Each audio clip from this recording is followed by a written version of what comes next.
Hi first உங்கள் Tyson update. எல்லாருக்கும் happy Christmas நம்ம சேனல் சார்பா. கிறிஸ்மஸோடைய ஸ்பெஷலாக சூர்யா 44 டீம்ஸ்லேருந்து டைட்டில் டீசர் இன்னைக்கு லிசன் பண்ண போகிறோம் அப்படின்னு அனௌன்ஸ் பண்ணியிருந்தாங்க. சொன்ன மாதிரி காலைல 11 மணிக்கு டைட்டில் டீசர் லிசன் பண்ணிட்டாங்க. டீசரை பொறுத்த வரைக்கும் ரொம்ப சூப்பராக இருக்குது அப்படின்னு சொல்லலாம். அண்ட் சூர்யா 44ஓட டைட்டில் என்ன அப்படின்னு சொல்லி பார்த்தீங்கன்னா ரெட்ரோ அப்படின்னு சொல்லிட்டு இருக்காங்க. பொதுவாகவே கார்த்திக் சுப்ராஜோட படங்கள்ல ஹீரோட கேரக்டருமே ஸ்டைலிஷாகவும் ரொம்ப ஆக்ஷனாகவும் இருக்கவும் செய்யும். அதே மாதிரி தான் இந்த ஒரு படத்திலும் இருக்கவும் செய்யுது. இந்த ஒரு படத்தை பொறுத்த வரைக்கும் ஆக்ஷன் அப்படிங்கிறதையும் தாண்டி லவ் அண்ட் எமோஷன் கண்டிப்பாக இருக்கும் போகுது. கார்த்திக் சுப்ராஜ் நிறைய இன்டர்வியூவில் ஷேர் பண்ணியிருப்பாரு.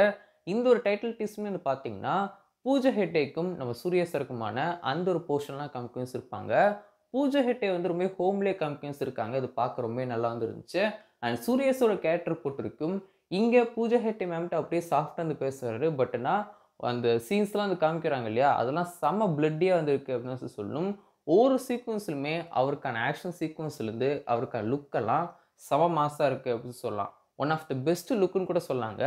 முக்கியமாக ஃபைனலாக ஒரு ஃப்ரேம் வந்து காமிக்கிறாங்கல்ல, கையில் வந்து சிகரெட்டு, இன்னொரு கையில் வந்து கிளாஸில் வந்து இது அப்படி சொல்லிட்டு பயங்கர மாசாக வந்துருக்காரு. செம்ம ஸ்டைலிஷாக வந்திருக்காரு. ஒரு ரா ஆக்ஷன் மூவியாக தான் இந்த ஒரு படம் இருக்க போகுது அப்படிங்கிறது டைட்டில் டீசரை பார்க்கும்போது தெரியும் செய்யுது. இந்த ஆக்ஷனுக்குள்ள ஒரு லவ் அப்படிங்கிற எலமெண்ட்டும் இருக்குது போது. ஸோ இந்த ஒரு படத்தை பொறுத்த வரைக்கும் கார்த்திக் சுப்ராஜுடைய எல்லா படங்களையும் கம்பேர் பண்ணும்போது ஆக்ஷன் அப்படிங்கிறது இருந்தாலும் மெயின் பிளாட் அப்படிங்கிறது ஒரு லவ் அண்ட் எமோஷன் தான் இருக்குது போகுது. ஸோ டைட்டில் டீசர் உங்களுக்கு எப்படி இருந்துச்சு அப்படின்னு சொல்லி மறக்காம கேட்க ஷேர் பண்ணுங்க.